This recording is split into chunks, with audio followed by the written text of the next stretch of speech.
Waalaikumsalam warahmatullahi wabarakatuh. Ade Abdi, Rizky Rohsianto, Sahiril Saputra.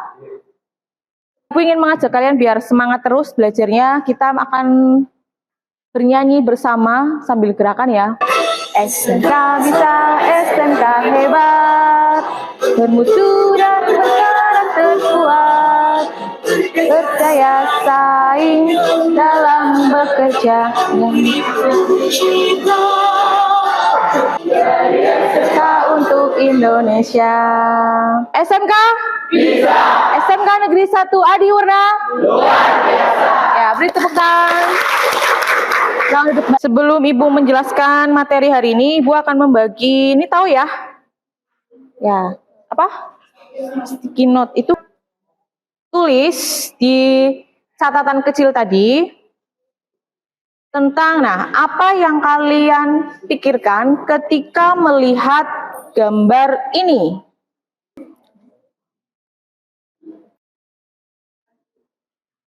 Nanti kalian tempelkan di sini untuk gambar pertama. Dan sebelah sini untuk gambar kedua.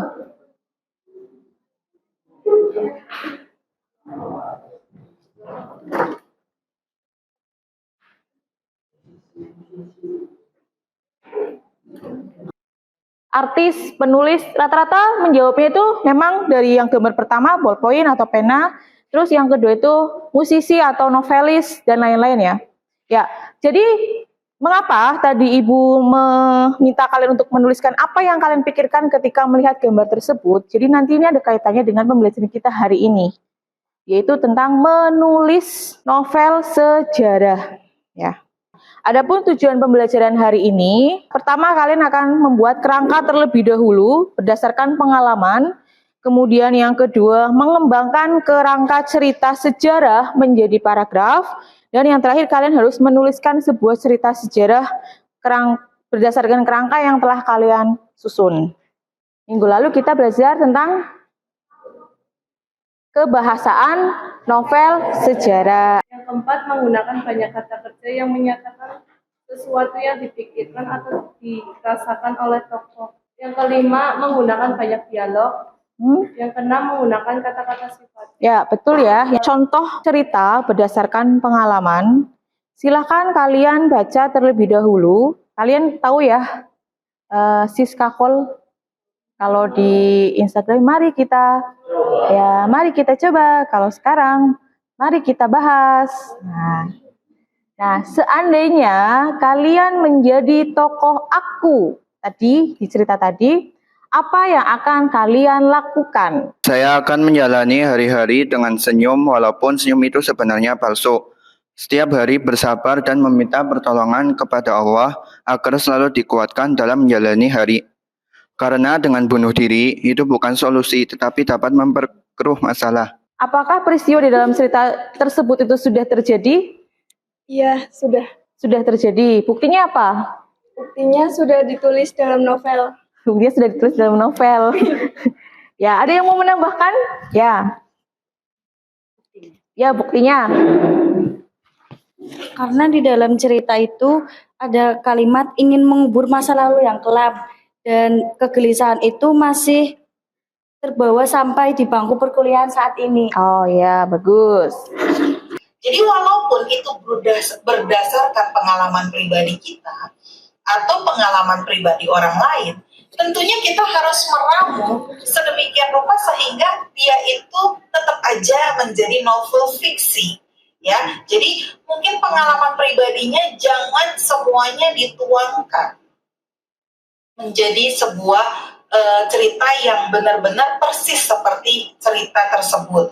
Jadi kita harus tambahkan tokoh-tokoh lain, kita harus setia kepada genre yang kita pilih, karena kita juga melayani pembaca yang akan kita layani lewat karya kita, gitu ya. Nah, menulis cerita atau novel sejarah itu pertama, kalian harus menentukan terlebih dahulu peristiwa sejarah. Dalam hal ini peristiwa yang terjadi di masa lalu atau yang sudah terjadi. Peristiwanya apa? Kamu tentukan dulu. Kemudian yang kedua, menyusun kerangka atau gambaran singkat cerita sejarah yang akan ditulis. Jadi kamu tuliskan dulu gambarannya secara singkat kejadian itu.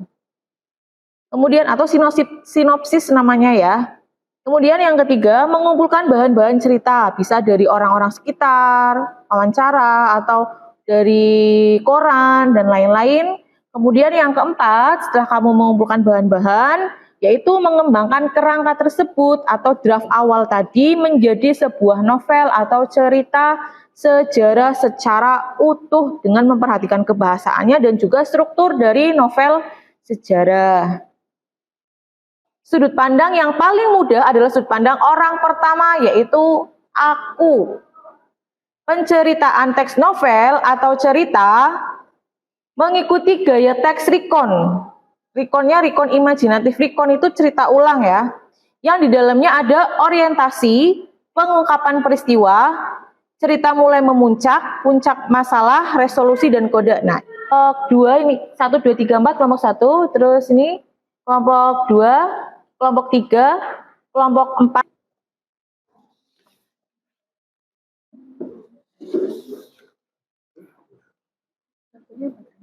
LKPD yang pertama, yang kalian merancang terlebih dahulu ya.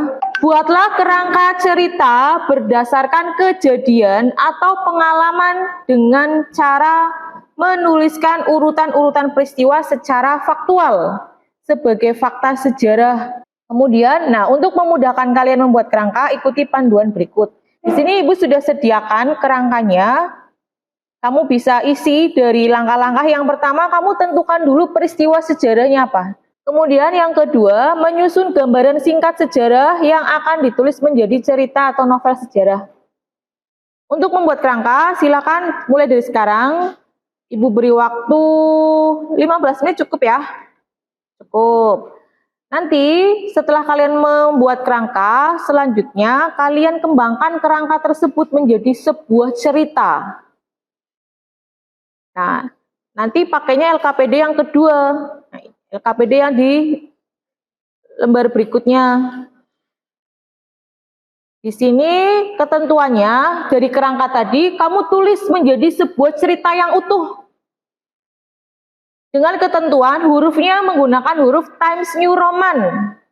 Kemudian setelah selesai, file tersebut kalian kirim ke folder drive yang ada di LKPD kalian tadi ya. Atau bisa scan barcode. Kamu bisa scan barcode yang ada di LKPD itu. Nanti kamu akan diarahkan menuju folder, dan folder itu nanti isinya adalah hasil cerita kalian tadi yang sudah dibuat.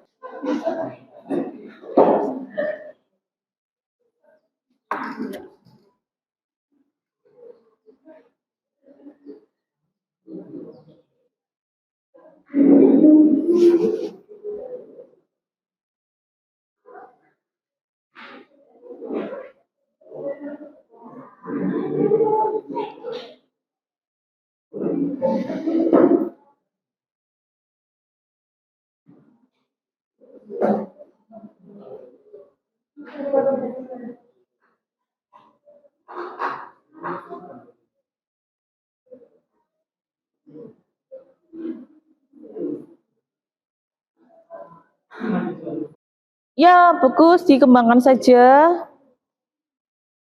Ditulis peristiwanya apa? Itu peristiwanya apa? Kecelakaan. Kecelakaan. Yang pernah kecelakaan siapa? Sulis. Oh, Sulis. Yang menyusun gambaran singkat sejarah yang akan ditulis menjadi cerita atau novel sejarah itu maksudnya gimana, Bu? Jadi sinopsis ceritanya aku buat dulu. Ini peristiwanya apa? Tentang PKL. PKL. Nah, kamu ceritakan dulu, misal dari awal kamu PKL sampai selesai PKL. Sinopsisnya kira-kira di situ ada konfliknya enggak kamu pas PKL?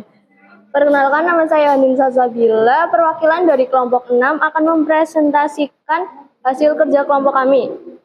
Yang pertama yaitu tentukan peristiwa sejarah yang menjadi bahan penceritaan. Di sini kami menceritakan tentang banjir bandang di desa seberang Gunung Slamet. Yang kedua yaitu menyusun gambaran singkat sejarah yang akan ditulis menjadi cerita novel sejarah. Gambarannya yaitu yang pertama, aktivitas para warga di desa itu masih berjalan seperti biasa. Kedua, pada saat itu di siang hari terjadi hujan dan angin besar. Kemudian para warga berlarian untuk berlindung ke tempat yang aman tanpa memikirkan harta benda karena banjir bandang datang tiba-tiba. Yang ketiga yaitu para warga dievakuasi oleh kepala desa di tempat pengungsian yang sudah disediakan. Para warga saling menolong dan menguatkan satu sama lain tentang harta benda berharga yang telah lenyap hilang terbawa arus banjir. Ini beri tepuk tangan ya untuk kelompok berapa? 6. Kelompok 6. Kelompok 6 sudah bagus mengembangkan sudah bagus dalam membuat kerangkanya. Nanti tolong dikembangkan ke dalam cerita ya. Save and send. Nah, create PDF. Iya, gitu. Kamu buat kalau udah selesai buat covernya.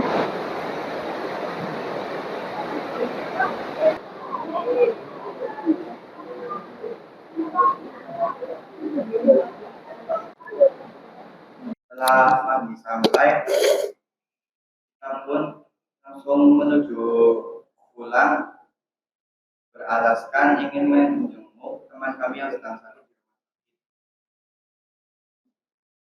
Saat zuhur tiba, kami berhenti di musola untuk melaksanakan sholat zuhur.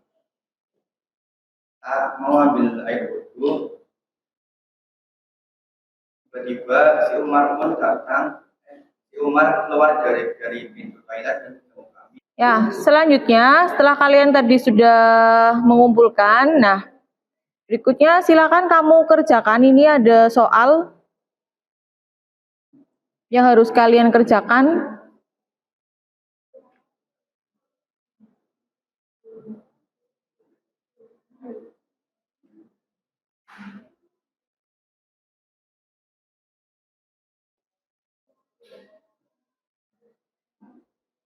Ya, sudah selesai ya berarti. Nah, sekarang coba perwakilan di antara kalian yang mau merefleksi pembelajaran kita hari ini, perwakilan siapa? Bagaimanakah perasaan kamu? Perasaan saya alami pada siang hari ini tentang pembelajaran yang Ibu bisa berikan sangat menyenangkan, seru dan tidak membosankan. Kalau Kita banyak belajar pengalaman dan materi-materi baru tentang cerpen dan belajar sejarah. kira-kira kalau ini emotikonnya yang mana? Tersenyum. Yang tersenyum berarti yang nomor 2 ya. Yang giginya kelihatan. Tepuk tangan ya. Menentukan peristiwa sejarah yang terjadi di masa lalu. Yang kedua, menyusun kerangka atau gambaran singkat cerita sejarah yang akan ditulis. Hari ini kita bisa simpulkan bahwa menulis itu memang tidaklah mudah. Kita harus pertama terlebih dahulu kita harus memiliki apa? Ide. Dalam hal ini berdasarkan peristiwa atau kejadian yang sudah terjadi. Untuk pertemuan berikutnya, masing-masing kelompok nanti menilai dari kelompok lain. Baik, untuk menutup pembelajaran kita pada siang hari ini, Ketua kelas tolong disiapkan.